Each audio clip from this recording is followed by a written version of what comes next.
Hi guys, let me start by saying that I am not a pilot. I'm just an aviation enthusiast who loves plane spotting.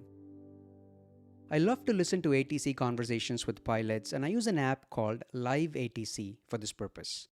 In the beginning, it can be quite overwhelming to follow this app because of the number of frequencies, channels, and everything that's there on the app. Airports like LAX have multiple frequencies, and just as an enthusiast, it can be extremely difficult to know which frequency to listen to, what each frequency deals with, which tower to follow, etc.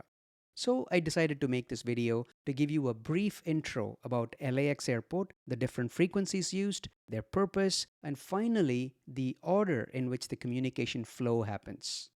Let's first talk about the legality of listening to ATC conversations. In the US, the Federal Aviation Administration allows the public to listen to ATC communications. But keep in mind, you must not interfere on ATC frequencies unless you're licensed. In countries like the UK, France, and Germany, it's completely illegal and forbidden. Now that this is out of the way, let's look at Los Angeles in particular. LAX or Los Angeles International Airport has four parallel runways oriented east west. These two big parallel sets of runways are separated by the terminal complex in the middle. The north complex includes runways 24 left and 24 right, and the areas closest to terminals 1, 2, 3, and the Tom Bradley International Terminal. The south complex, on the other hand, includes runways 25 left and 25 right, along with areas closest to terminals 4 to 8. Now, the direction of runways 24 right and 24 left points west, which means the direction of flow is east to west. If the direction is reversed due to wind conditions, these runways become 6 left and 6 right. Similarly, the direction of runways 25 right and 25 left also points west, and if reversed, they become runways 7 left and 7 right. In practice, 90% of the time, landings and takeoffs happen in the west flow direction, which means on runways 24 and 25. In general, in the north complex, runway 24 left is used for takeoffs and 24 right is used for landings. And in the south complex, runway 25 right is used for takeoffs and 25 left is used for landings. Now that we have a fairly good understanding of the runways, let's look at the different frequencies. The first one is ATIS and the frequency is 133.8. ATIS stands for Automatic Terminal Information Service. It is a continuous recorded loop that provides weather, active runways, approach info, and any NOTAMs. It's updated every hour or when conditions change. Pilots listen to this frequency before contacting ATC, so controllers don't have to repeat the same information. The next one is clearance delivery. Frequency is 120.35. This is where pilots request and receive their IFR clearance before taxiing. ATC gives the pilots the official clearance for their flight plan, initial altitude, departure frequency, and squawk code here. Next is ground control. The north and south have two different frequencies.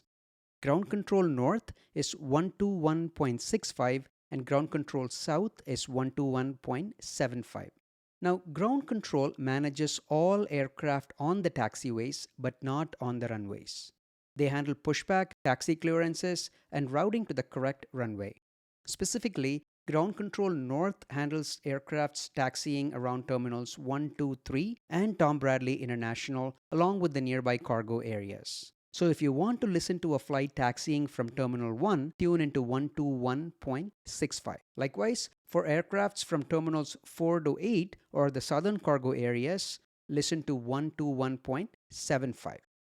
Next, you need to know the tower frequencies.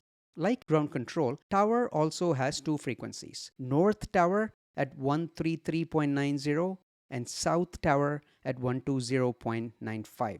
The tower controls aircrafts on the runways and in the immediate airspace. Tower also gives out takeoff and landing clearances. Then we have SoCal TRACON approach frequencies. 124.5, 124.9, and 125.2. You might wonder why there are three approach frequencies for SoCal TRACON. 124.5 is often used for aircrafts coming from north and west, typically called ocean arrivals. So a flight from Tokyo over the Pacific will use 124.5.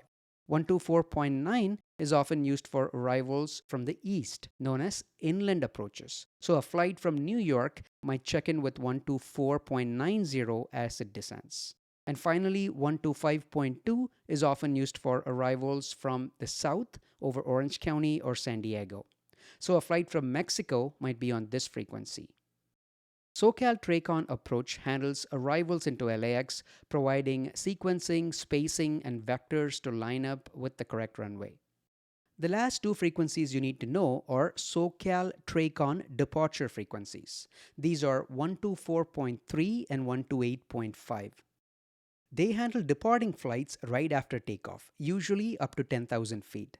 They give climb clearances and initial turns. Frequency 124.3 often handles flights taking off from the north runways 24 left and 24 right, while 128.5 handles south runway departures from 25 left and 25 right. Now that you know all these frequencies, here's a typical flow of a flight at LAX. A pilot first checks ATIS to get weather and runway information. Then they call clearance delivery to file their flight plan and get a squawk code.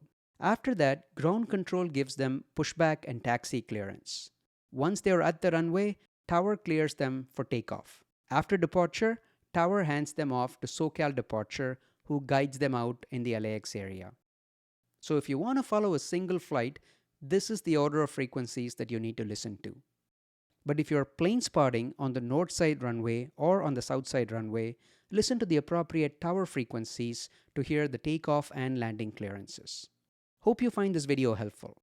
In my next video, I'll show you how to program these frequencies into a Bearcat radio scanner and how to use it effectively while plane spotting at LAX. So make sure to subscribe and don't forget to hit the notification bell so you'll know as soon as my video is out. Thanks for watching.